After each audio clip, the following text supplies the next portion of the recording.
Xingu, a story by Edith Wharton. Mrs. Ballinger is one of the ladies who pursue culture in bands, as though it were dangerous to meet alone. To this end, she had founded the Lunch Club, an association composed of herself and several other indomitable huntresses of erudition. The Lunch Club, after 3 or 4 winters of lunching and debate, had acquired such local distinction that the entertainment of distinguished strangers became one of its accepted functions, in recognition of which it duly extended to the celebrated Osric Dane, on the day of her arrival in Hillbridge, an invitation to be present at the next meeting. The club was to meet at Mrs. Ballinger's. The other members, behind her back, were of one voice in deploring her unwillingness to cede her rights in favor of Mrs. Plinth, whose house made a more impressive setting for the entertainment of celebrities, while, as Mrs. Leverett observed, there was always the picture gallery to fall back on. Mrs. Plinth made no secret of sharing this view. She had always regarded it as one of her obligations to entertain the Lunch Club's distinguished guests. Mrs. Plinth was almost as proud of her obligations as she was of her picture gallery. She was in fact fond of implying that the one possession implied the other, and that only a woman of her wealth could afford to live up to a standard as high as that which she had set herself. An all-around sense of duty, roughly adaptable to various ends, was, in her opinion, all that Providence exacted of the more humbly stationed, but the power which had predestined Mrs. Plinth to keep footmen clearly intended her to maintain an equally specialized staff of responsibilities. It was the more to be regretted that Mrs. Ballinger, whose obligations to society were bounded by the narrow scope of 2 parlor-maids, should have been so tenacious of the right to entertain Osric Dane. The question of that lady's reception had, for a month past, profoundly moved the members of the Lunch Club. It was not that they felt themselves unequal to the task, but that their sense of the opportunity plunged them into the agreeable uncertainty of the lady who weighs the alternatives of a well-stocked wardrobe. If such subsidiary members as Mrs. Leverett were fluttered by the thought of exchanging ideas with the author of The Wings of Death, no forebodings of the kind disturbed the conscious adequacy of Mrs. Plinth, Mrs. Ballinger, and Miss Van Vlyck. The Wings of Death had, in fact, at Miss Van Vlyck's suggestion, been chosen as the subject of discussion at the last club meeting, and each member had thus been enabled to express her own opinion or to appropriate whatever seemed most likely to be of use in the comments of the others. Mrs. Roby alone had abstained from profiting by the opportunity thus offered, but it was now openly recognized that, as a member of the Lunch Club, Mrs. Roby was a failure. It all comes, as Miss Van Vlyck put it, of accepting a woman on a man's estimation. Mrs. Roby, returning to Hillbridge from a prolonged sojourn in exotic regions, the other ladies no longer took the trouble to remember where, had been emphatically commended by the distinguished biologist Professor Forland as the most agreeable woman he had ever met, and the members of the Lunch Club, awed by an encomium that carried the weight of a diploma, and rashly assuming that the professor's social sympathies would follow the line of his scientific bent, had seized the chance of annexing a biological member. Their disillusionment was complete. At Miss Van Vlyck's first offhand mention of the pterodactyl, Mrs. Roby had confusedly murmured, "I know so little about meters," and after that painful betrayal of incompetence she had prudently withdrawn from farther participation in the mental gymnastics of the club. "I suppose she flattered him," Miss Van Vlyck summed up, "or else it's the way she does her hair." The dimensions of Miss Van Vlyck's dining room having restricted the membership of the club to 6, the non-conductiveness of one member was a serious obstacle to the exchange of ideas, and some wonder had already been expressed that Mrs. Roby should care to live, as it were, on the intellectual bounty of the others. This feeling was augmented by the discovery that she had not yet read The Wings of Death. She owned to having heard the name of Osric Dane, but that, incredible as it appeared, was the extent of her acquaintance with the celebrated novelist. The ladies could not conceal their surprise, but Mrs. Ballinger, whose pride in the club made her wish to put even Mrs. Roby in the best possible light, gently insinuated that, though she had not had time to acquaint herself with The Wings of Death, she must at least be familiar with its equally remarkable predecessor, The Supreme Instant. Mrs. Roby wrinkled her sunny brows in a conscientious effort of memory, as a result of which she recalled that, oh yes, She had seen the book at her brother's when she was staying with him in Brazil and had even carried it off to read one day on a boating party. But they had all got to shying things at each other in the boat, and the book had gone overboard, so she had never had the chance. The picture evoked by this anecdote did not advance Mrs. Roby's credit with the club, and there was a painful pause, which was broken by Mrs. Plinth's remarking, "I can understand that with all your other pursuits you should not find much time for reading, but I should have thought you might at least have got up the wings of death before Osric Dane's arrival." Mrs. Roby took this rebuke good-humoredly. She owned to glance through the book, but she had been so absorbed in a novel of Trollope's that— "No one reads Trollope now," Mrs. Ballinger interrupted impatiently. Mrs. Roby looked pained. "I'm only just beginning," she confessed. "And does he interest you?" Mrs. Plinth inquired. "He amuses me." "Amusement," said Mrs. Plinth sententiously, "is hardly what I look for in my choice of books." "Oh, certainly. The Wings of Death is not amusing," ventured Mrs. Leverett, whose manner of putting forth an opinion was like that of an obliging salesman with a variety of other styles to submit if his first selection does not suit. "Was it meant to be?"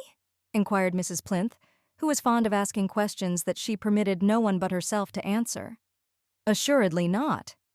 "Assuredly not. That is what I was going to say," assented Mrs. Leverett, hastily rolling up her opinion and reaching for another.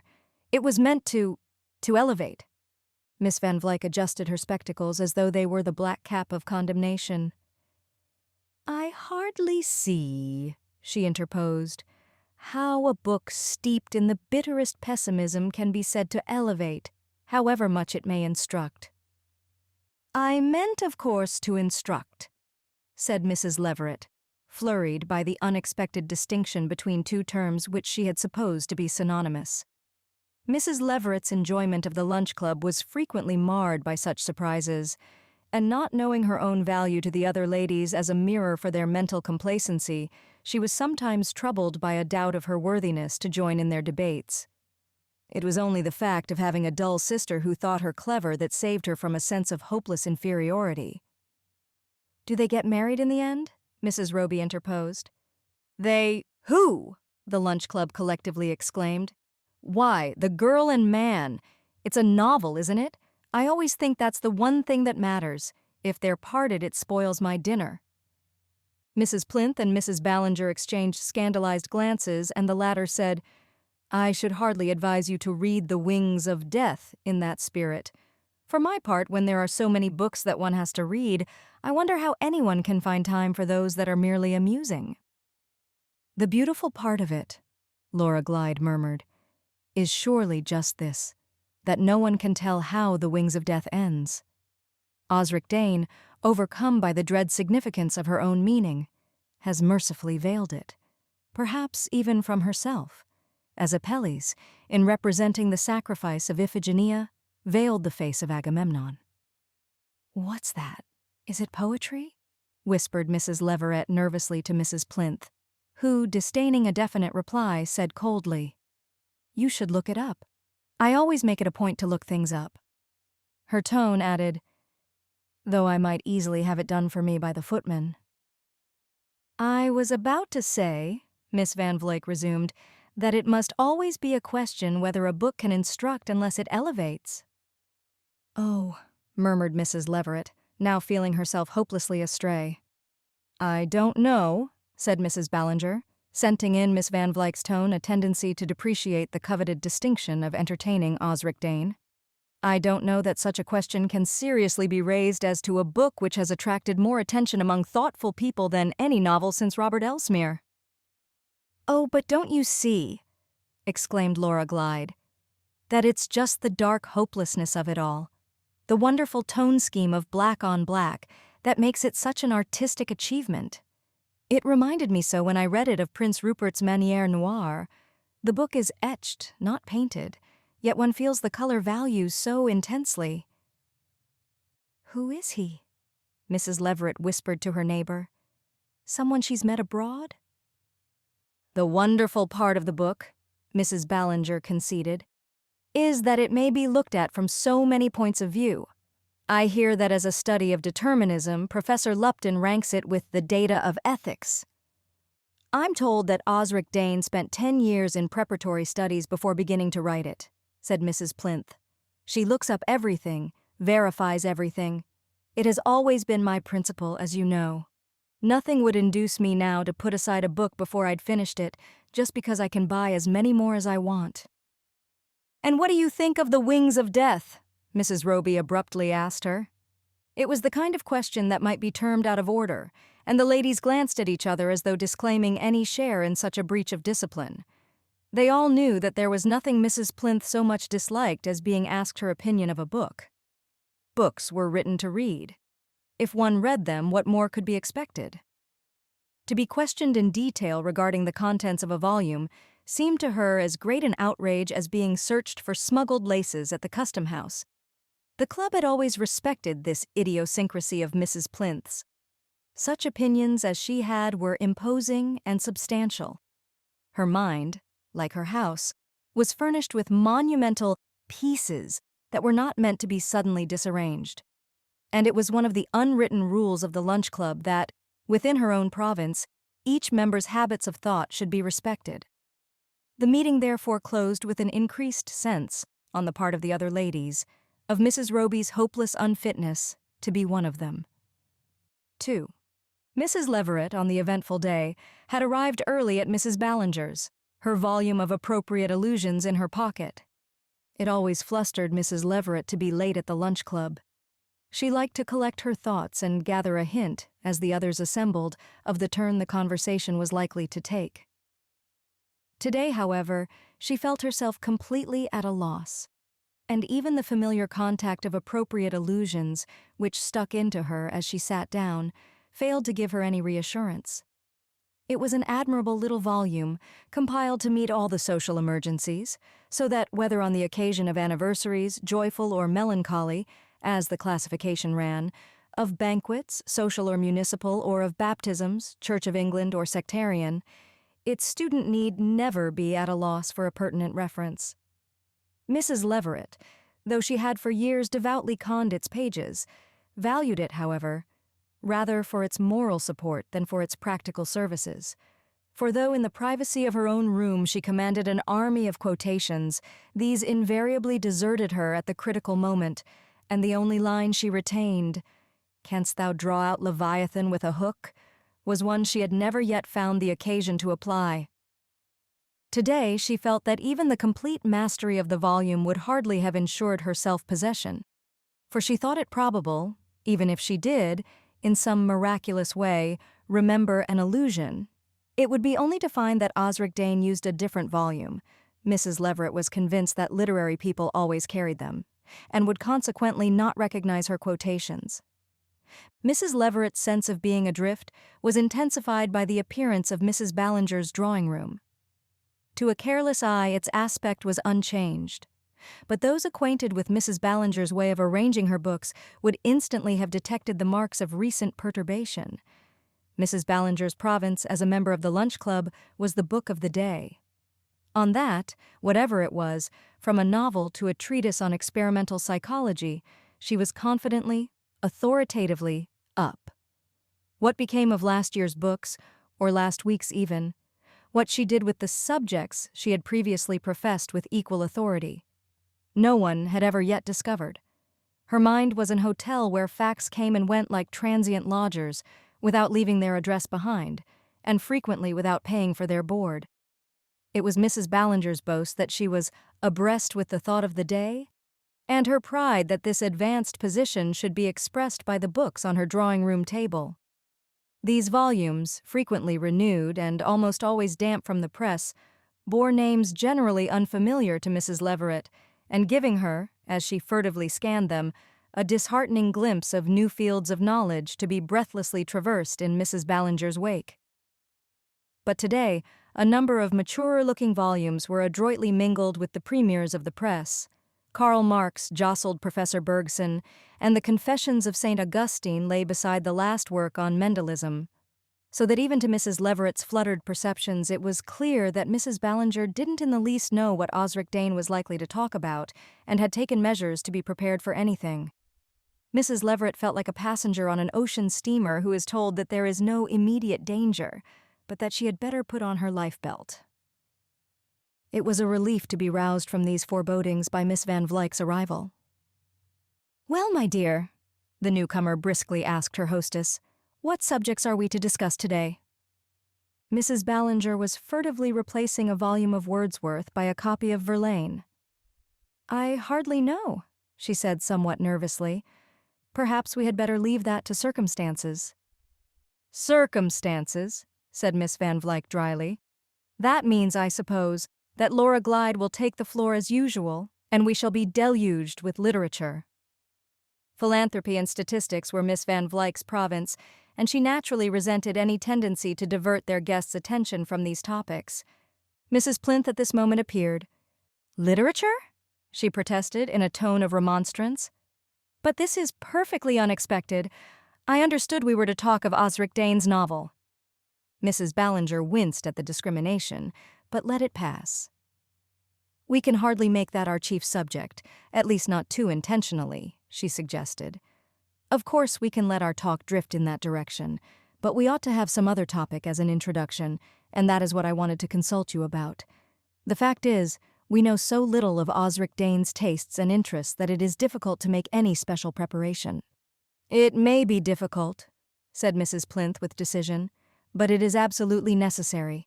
I know what that happy-go-lucky principle leads to. As I told one of my nieces the other day, there are certain emergencies for which a lady should always be prepared. It's in shocking taste to wear colors when one pays a visit of condolence, or a last year's dress when there are reports that one's husband is on the wrong side of the market. And so it is with conversation. All I ask is that I should know beforehand what is to be talked about. Then I feel sure of being able to say the proper thing." "I quite agree with you," Mrs. Ballinger anxiously assented, "but—" And at that instant, heralded by the fluttered parlour-maid, Osric Dane appeared upon the threshold.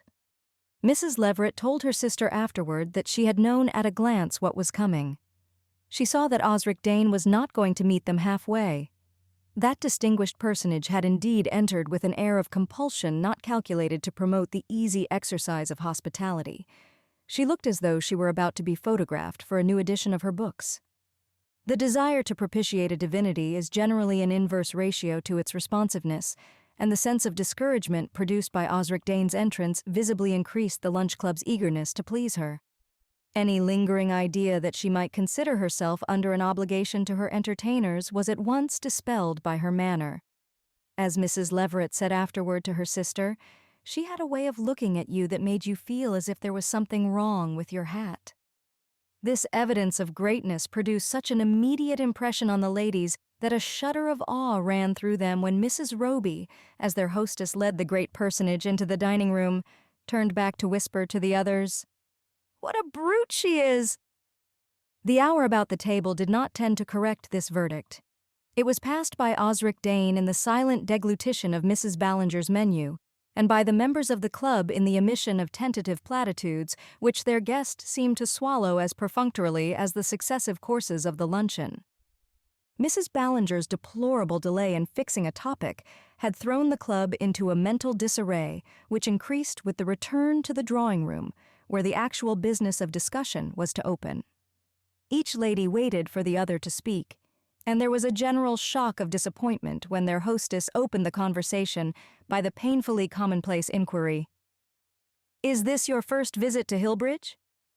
Even Mrs. Leverett was conscious that this was a bad beginning, and a vague impulse of deprecation made Miss Glyde interject, "It is a very small place indeed." Mrs. Plinth bristled. "We have a great many representative people," she said, in the tone of one who speaks for her order. Osric Dane turned to her thoughtfully. "What do they represent?" she asked. Mrs. Plinth's constitutional dislike to being questioned was intensified by her sense of unpreparedness, and her reproachful glance passed the question on to Mrs. Ballinger. "Why," said that lady, glancing in turn at the other members, "as a community I hope it is not too much to say that we stand for culture." "For art?" Miss Glyde eagerly interjected. "For art and literature," Mrs. Ballinger amended. And for sociology, I trust, snapped Miss Van Vlyck. We have a standard, said Mrs. Plinth, feeling herself suddenly secure on the vast expanse of a generalization, and Mrs. Leverett, thinking there must be room for more than one on so broad a statement, took courage to murmur, "Oh, certainly, we have a standard." "The object of our little club," Mrs. Ballinger continued, "is to concentrate the highest tendencies of Hillbridge, to centralize and focus its complex intellectual effort." This was felt to be so happy that the ladies drew an almost audible breath of relief. "We aspire," the president went on, "to stand for what is highest in art, literature, and ethics." Osric Dane again turned to her. "What ethics?" she asked. A tremor of apprehension encircled the room. None of the ladies required any preparation to pronounce on a question of morals, but when they were called ethics, it was different. The club, when fresh from the Encyclopedia Britannica, the Reader's Handbook, or Smith's Classical Dictionary, could deal confidently with any subject. But when taken unawares, it had been known to define agnosticism as a heresy of the early church and Professor Froude as a distinguished histologist, and such minor members as Mrs. Leverett still secretly regarded ethics as something vaguely pagan. Even to Mrs. Ballinger, Osric Dane's question was unsettling, and there was a general sense of gratitude when Laura Glyde leaned forward to say, with her most sympathetic accent, "You must excuse us, Mrs. Dane, for not being able just at present to talk of anything but the wings of death." "Yes," said Miss Van Vlyck, with a sudden resolve to carry the war into the enemy's camp. "We are so anxious to know the exact purpose you had in mind in writing your wonderful book." "You will find," Mrs. Plinth interposed, "that we are not superficial readers." "We are eager to hear from you," Miss Van Vlyck continued, "if the pessimistic tendency of the book is an expression of your own convictions or merely," Miss Glyde hastily thrust in, "a somber background brushed in to throw your figures into more vivid relief. Are you not primarily plastic?" "I have always maintained," Mrs. Ballinger interposed, "that you represent the purely objective method." Osric Dane helped herself critically to coffee. "How do you define objective?" she then inquired. There was a flurried pause before Laura Glyde intensely murmured, "In reading you, we don't define, we feel." Osric Dane smiled. "The cerebellum," she remarked, "is not infrequently the seat of the literary emotions." And she took a second lump of sugar. The sting that this remark was vaguely felt to conceal was almost neutralized by the satisfaction of being addressed in such technical language. "Ah, the cerebellum," said Miss Van Vlyck complacently. "The club took a course in psychology last winter." "Which psychology?" asked Osric Dane. There was an agonizing pause, during which each member of the club secretly deplored the distressing inefficiency of the others. Only Mrs. Roby went on placidly sipping her chartreuse. At last, Mrs. Ballinger said with an attempt at a high tone, "Well, really, you know, it was last year that we took psychology, and this winter we have been so absorbed in—" She broke off, nervously trying to recall some of the club's discussions, but her faculties seemed to be paralyzed by the petrifying stare of Osric Dane. What had the club been absorbed in lately? Mrs. Ballinger, with a vague purpose of gaining time, repeated slowly, "We've been so intensely absorbed in—" Mrs. Roby put down her liqueur glass and drew near the group with a smile. "In Xingu?" she gently prompted. A thrill ran through the other members. They exchanged confused glances and then, with one accord, turned a gaze of mingled relief and interrogation on their unexpected rescuer. The expression of each denoted a different phase of the same emotion. Mrs. Plinth was the first to compose her features to an air of reassurance. After a moment's hasty adjustment, her look almost implied that it was she who had given the word to Mrs. Ballinger. "Xingu, of course!" exclaimed the latter with her accustomed promptness, while Miss Van Vlyck and Laura Glyde seemed to be plumbing the depths of memory, and Mrs. Leverett, feeling apprehensively for appropriate allusions, was somehow reassured by the uncomfortable pressure of its bulk against her person. Osric Dane's change of countenance was no less striking than that of her entertainers. She too put down her coffee cup, but with a look of distinct annoyance. She too wore, for a brief moment, what Mrs. Roby afterward described as the look of feeling for something in the back of her head.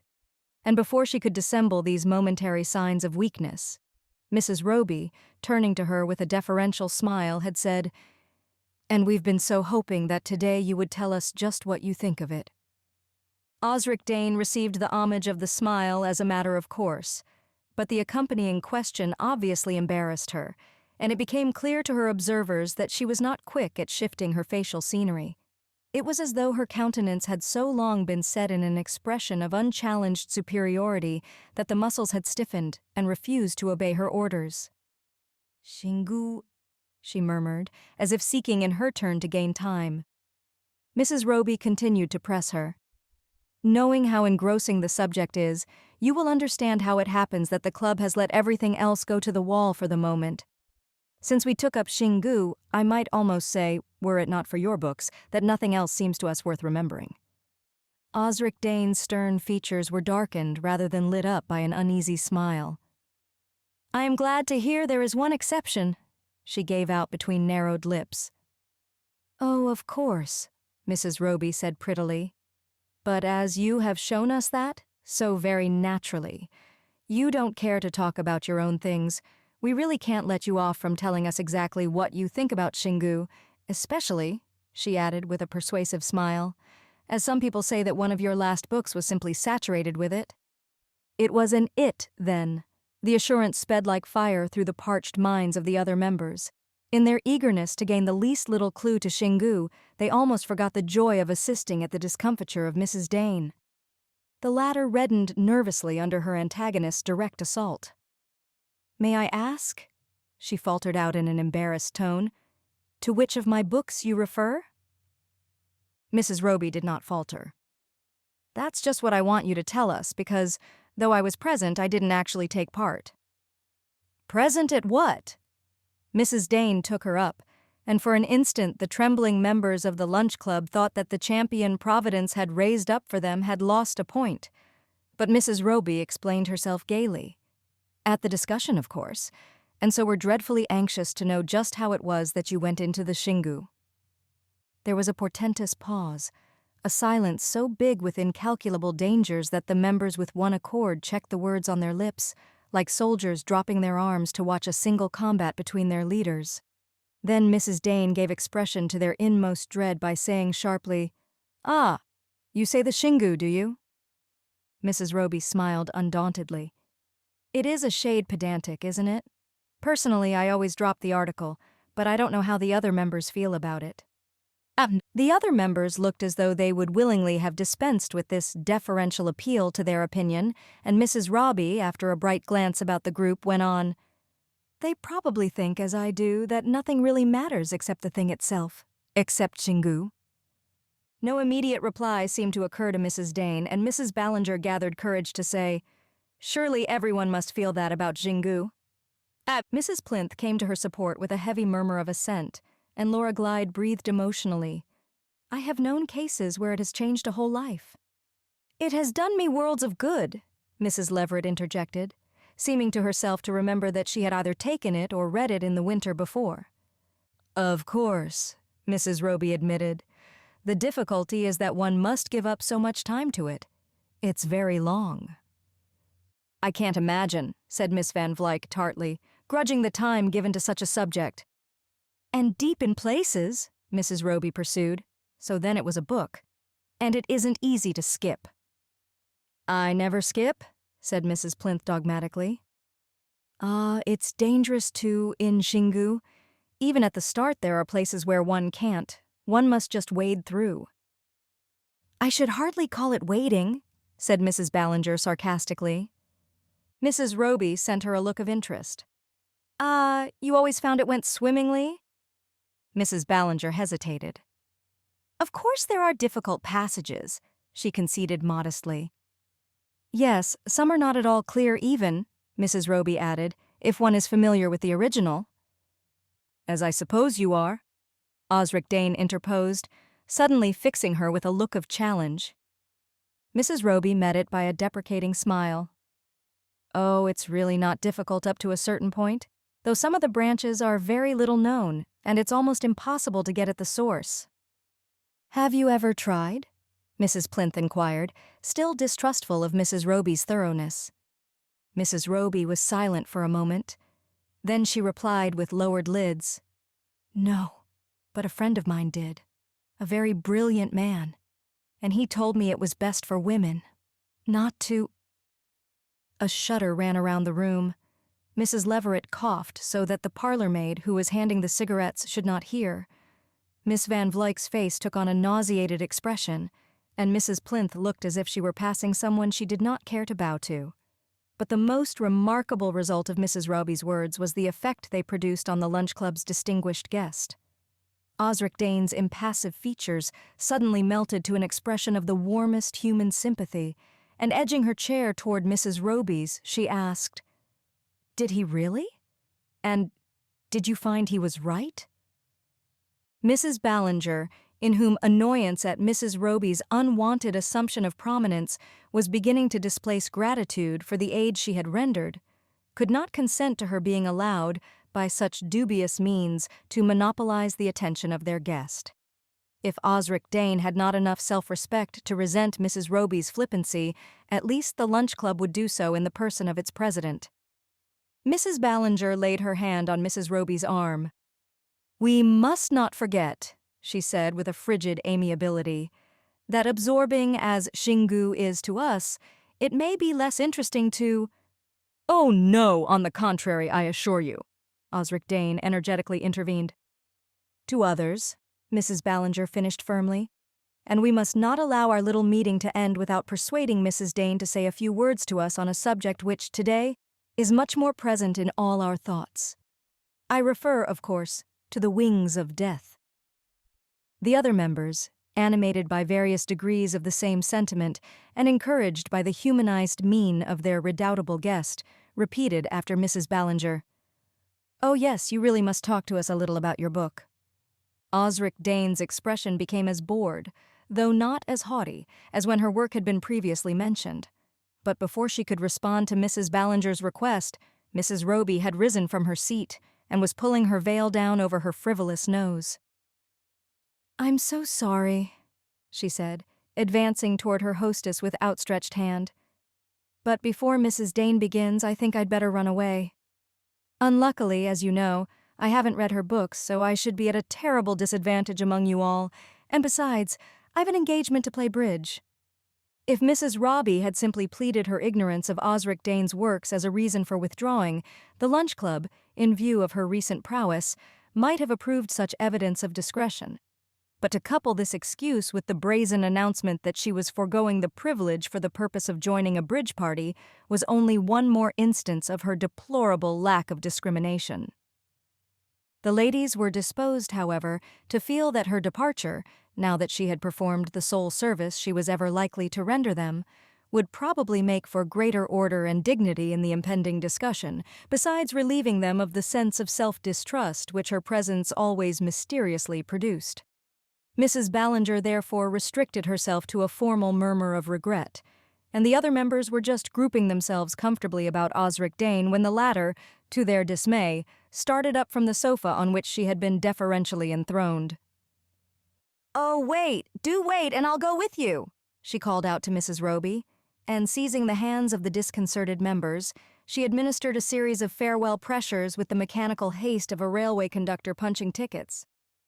"I'm so sorry, I'd quite forgotten." She flung back at them from the threshold, and as she joined Mrs. Roby, who had turned in surprise at her appeal, the other ladies had the mortification of hearing her say, in a voice which she did not take the pains to lower, "If you'll let me walk a little way with you, I should so like to ask you a few more questions about Xingu." 3. The incident had been so rapid that the door closed on the departing pair before the other members had had time to understand what was happening. Then, a sense of the indignity put upon them by Osric Dane's unceremonious desertion began to contend with the confused feeling that they had been cheated out of their due without exactly knowing how or why.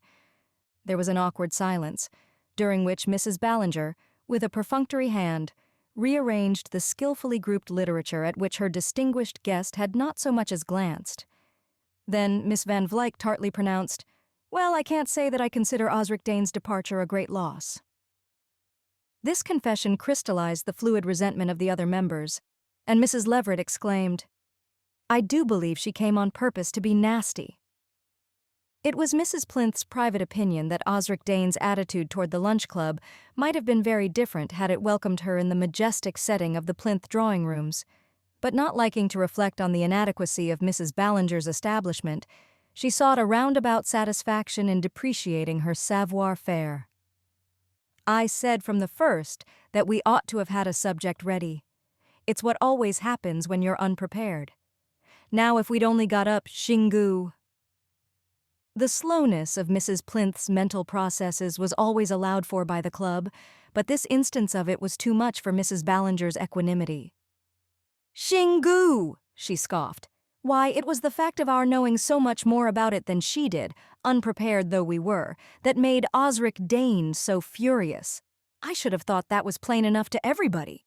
This retort impressed even Mrs. Plinth, and Laura Glyde, moved by an impulse of generosity, said, "Yes, we really ought to be grateful to Mrs. Roby for introducing the topic. It may have made Osric Dane furious, but at least it made her civil." "I am glad we were able to show her," added Miss Van Vlyck, "that a broad and up-to-date culture is not confined to the great intellectual centers." This increased the satisfaction of the other members, and they began to forget their wrath against Osric Dane in the pleasure of having contributed to her defeat. Miss Van Vlyck thoughtfully rubbed her spectacles. "What surprised me most," she continued, "was that Fanny Roby should be so up on Xingu." This frank admission threw a slight chill on the company, but Mrs. Ballinger said with an air of indulgent irony, "Mrs. Roby always has the knack of making a little go a long way. Still, we certainly owe her a debt for happening to remember that she'd heard of Xingu." And this was felt by the other members to be a graceful way of canceling once for all the club's obligation to Mrs. Roby. Even Mrs. Leverett took courage to speed a timid shaft of irony. "I fancy Osric Dane hardly expected to take a lesson in Xingu at Hillbridge." Mrs. Ballinger smiled. "When she asked me what we represented, do you remember? I wish I'd simply said we represented Xingu." All the ladies laughed appreciatively at this sally, except Mrs. Plinth, who said after a moment's deliberation, "I'm not sure it would have been wise to do so." Mrs. Ballinger, who was already beginning to feel as if she had launched at Osric Dane the retort which had just occurred to her, looked ironically at Mrs. Plinth. "May I ask why?" she inquired. Mrs. Plinth looked grave. "Surely," she said, "I understood from Mrs. Roby herself that the subject was one it was as well not to go into too deeply." Miss Van Vlyck rejoined with precision, "I think that applied only to an investigation of the origin of the, and suddenly she found that her usually accurate memory had failed her. "It's a part of the subject I never studied myself," she concluded lamely. "Nor I," said Mrs. Ballinger. Laura Glyde bent toward them with widened eyes. "And yet it seems, doesn't it, the part that is fullest of an esoteric fascination?" "I don't know on what you base that," said Miss Van Vlyck argumentatively. "Well, didn't you notice how intensely interested Osric Dane became as soon as she heard what the brilliant foreigner, he was a foreigner, wasn't he, had told Mrs. Roby about the origin of the right, or whatever you call it?" Mrs. Plinth looked disapproving, and Mrs. Ballinger visibly wavered. Then she said in a decisive tone, "It may not be desirable to touch on that part of the subject in general conversation, but from the importance it evidently has to a woman of Osric Dane's distinction, I feel as if we ought not to be afraid to discuss it among ourselves, without gloves, though with closed doors if necessary." "I'm quite of your opinion," Miss Van Vlyck came briskly to her support. "On condition, that is, that all grossness of language is avoided." "Oh, I'm sure we shall understand without that," Mrs. Leverett tittered, and Laura Glyde added significantly, "I fancy we can read between the lines," while Mrs. Ballinger rose to assure herself that the doors were really closed.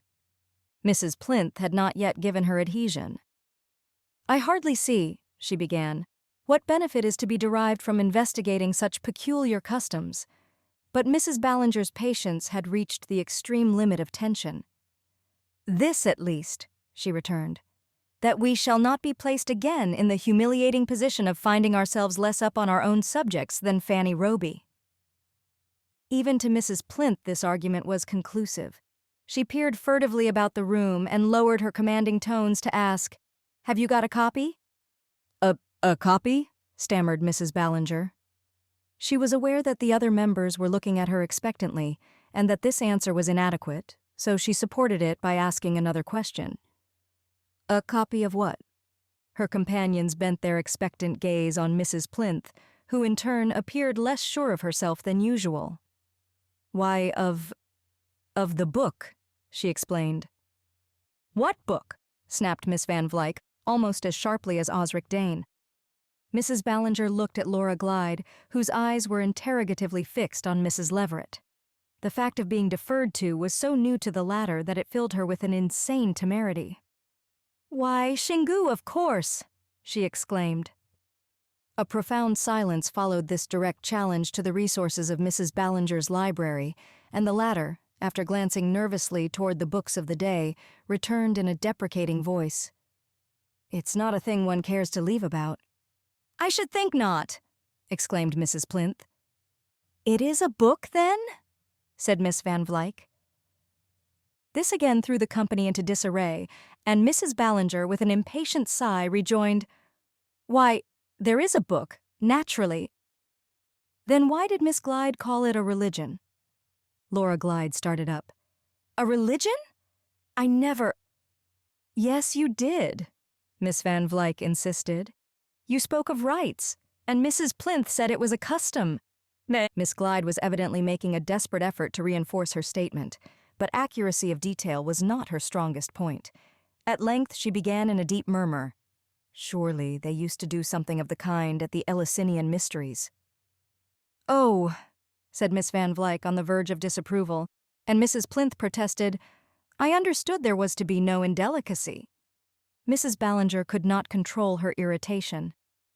"Really, it is too bad that we should not be able to talk the matter over quietly among ourselves. Personally, I think that if one goes into Xingu at all—" "Oh, so do I," cried Miss Glyde, "and I don't see how one can avoid doing so, if one wishes to keep up with the thought of the day." Mrs. Leverett uttered an exclamation of relief. "There, that's it," she interposed. "What's it?" The president curtly took her up. "Why, it's a thought. I mean, a philosophy." And this seemed to bring a certain relief to Mrs. Ballinger and Laura Glyde, but Miss Van Vlyck said dogmatically, "Excuse me if I tell you that you're all mistaken. Xingu happens to be a language." "A language!" the lunch club cried. "Certainly. Don't you remember Fanny Roby's saying that there were several branches, and that some were hard to trace? What could that apply to but dialects?" Mrs. Ballinger could no longer restrain a contemptuous laugh. "Really, if the lunch club has reached such a pass that it has to go to Fanny Roby for instruction on a subject like Xingu, it had almost better cease to exist."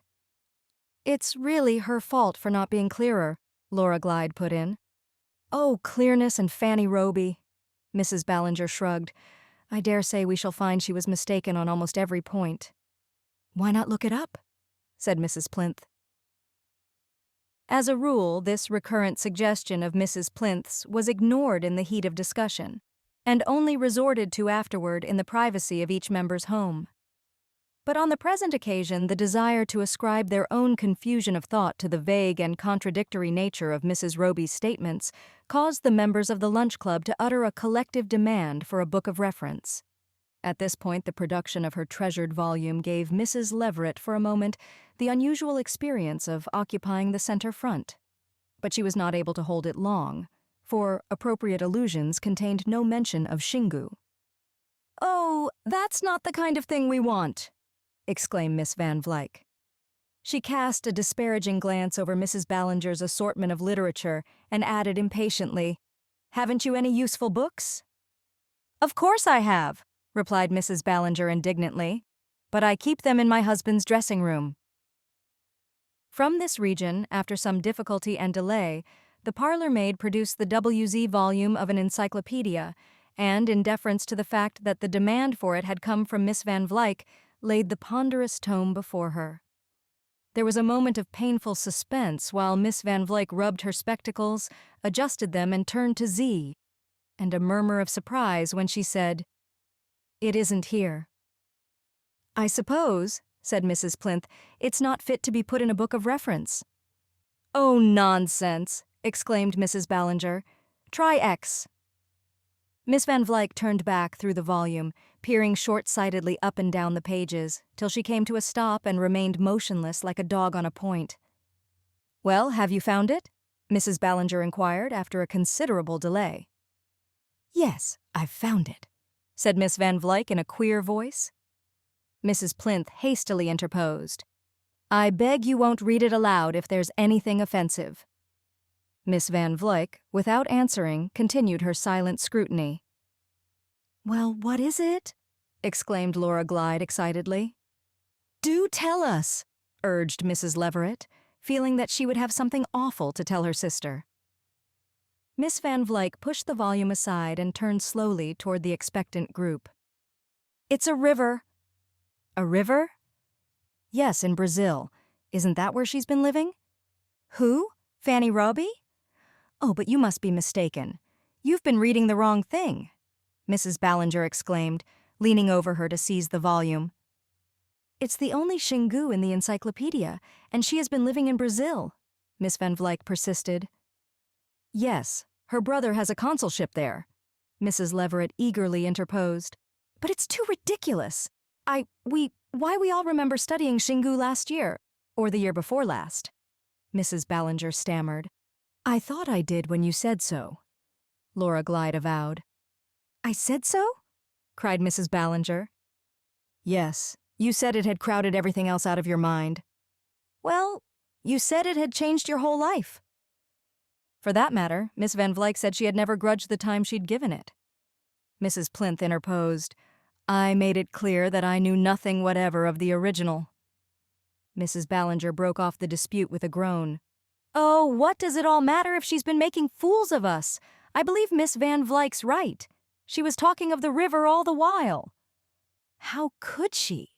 It's too preposterous," Miss Glyde exclaimed. "Listen." Miss Van Vlyck had repossessed herself of the encyclopedia and restored her spectacles to a nose reddened by excitement. The Xingu, one of the principal rivers of Brazil, rises on the plateau of Mato Grosso and flows in a northerly direction for a length of no less than 1,118 miles, entering the Amazon near the mouth of the latter river. The upper course of the Xingu is auriferous and fed by numerous branches. Its source was first discovered in 1884 by the German explorer von den Steinen, after a difficult and dangerous expedition through a region inhabited by tribes still in the Stone Age of culture. The ladies received this communication in a state of stupefied silence from which Mrs. Leverett was the first to rally. She certainly did speak of its having branches. The word seemed to snap the last thread of their incredulity. "And of its great length," gasped Mrs. Ballinger. "She said it was awfully deep and you couldn't skip. You just had to wade through," Miss Glyde subjoined. The idea worked its way more slowly through Mrs. Plinth's compact resistances. "How could there be anything improper about a river?" she inquired. "Improper?" "Why, what she said about the source, that it was corrupt." "Not corrupt, but hard to get at," Laura Glyde corrected. "Someone who'd been there had told her so. I dare say it was the explorer himself. Doesn't it say the expedition was dangerous?" "Difficult and dangerous," read Miss Van Vlyck. Mrs. Ballinger pressed her hands to her throbbing temples. "There's nothing she said that wouldn't apply to a river, to this river." She swung about excitedly to the other members. "Why, do you remember her telling us that she hadn't read The Supreme Instant because she'd taken it on a boating party while she was staying with her brother, and someone had shied it overboard?" Shied, of course, was her own expression? The ladies breathlessly signified that the expression had not escaped them. "Well, and then didn't she tell Osric Dane that one of her books was simply saturated with Xingu?" Of course it was, if some of Mrs. Roby's rowdy friends had thrown it into the river. This surprising reconstruction of the scene in which they had just participated left the members of the lunch club inarticulate. At length, Mrs. Plinth, after visibly laboring with the problem, said in a heavy tone, "Osric Dane was taken in too." Mrs. Leverett took courage at this. "Perhaps that's what Mrs. Roby did it for. She said Osric Dane was a brute, and she may have wanted to give her a lesson." Miss Van Vluyck frowned. "It was hardly worthwhile to do it at our expense." "At least," said Miss Glyde with a touch of bitterness, "she succeeded in interesting her, which was more than we did." "What chance had we?" rejoined Mrs. Ballinger. "Mrs. Roby monopolized her from the first, and that, I've no doubt, was her purpose, to give Osric Dane a false impression of her own standing in the club. She would hesitate at nothing to attract attention. We all know how she took in poor Professor Forland." "She actually makes him give bridge teas every Thursday," Mrs. Leverett piped up. Laura Glyde struck her hands together. "Why, this is Thursday, and it's there she's gone, of course, and taken Osric with her." "And they're shrieking over us at this moment," said Mrs. Ballinger between her teeth. This possibility seemed too preposterous to be admitted. "She would hardly dare," said Miss Van Vluyck, "confess the imposture to Osric Dane." "I'm not so sure. I thought I saw her make a sign as she left. If she hadn't made a sign, why should Osric Dane have rushed out after her?" "Well, we'd all been telling her how wonderful Xingu was, and she said she wanted to find out more about it," Mrs. Leverett said with a tardy impulse of justice to the absent. This reminder, far from mitigating the wrath of the other members, gave it a stronger impetus. "Yes, and that's exactly what they're both laughing over now," said Laura Glyde ironically. Mrs. Plinth stood up and gathered her expensive furs about her monumental form. "I have no wish to criticize," she said, "but unless the lunch club can protect its members against the recurrence of such unbecoming scenes, I, for one." "Oh, so do I," agreed Miss Glyde, rising also. Miss Van Vluyck closed the encyclopedia and proceeded to button herself into her jacket. "My time is really too valuable," she began. "I fancy we are all of one mind," said Mrs. Ballinger, looking searchingly at Mrs. Leverett, who looked at the others. "I always deprecate anything like a scandal," Mrs. Plinth continued. "She has been the cause of one today," exclaimed Miss Glyde. Mrs. Leverett moaned, "I don't see how she could," and Miss Van Vluyck said, picking up her notebook, "Some women stop at nothing." "But if," Mrs. Plinth took up her argument impressively, "anything of the kind had happened in my house—" "It never would have," her tone implied. "I should have felt that I owed it to myself either to ask for Mrs. Roby's resignation or to offer mine." "Oh, Mrs. Plinth," gasped the lunch club. "Fortunately for me," Mrs. Plinth continued with an awful magnanimity, "the matter was taken out of my hands by our president's decision that the right to entertain distinguished guests was a privilege vested in her office. And I think the other members will agree that, as she was alone in this opinion, she ought to be alone in deciding on the best way of effacing its really deplorable consequences." A deep silence followed this unexpected outbreak of Mrs. Plinth's long-stored resentment. "I don't see why I should be expected to ask her to resign," Mrs. Ballinger at length began. But Laura Glyde turned back to remind her, "You know she made you say that you'd got on swimmingly in Xingu." An ill-timed giggle escaped from Mrs. Leverett, and Mrs. Ballinger energetically continued, "But you needn't think for a moment that I'm afraid to." The door of the drawing-room closed on the retreating backs of the lunch club, and the president of that distinguished association, seating herself at her writing table and pushing away a copy of The Wings of Death to make room for her elbow, drew forth a sheet of the club's notepaper on which she began to write, "My dear Mrs. Roby, the end."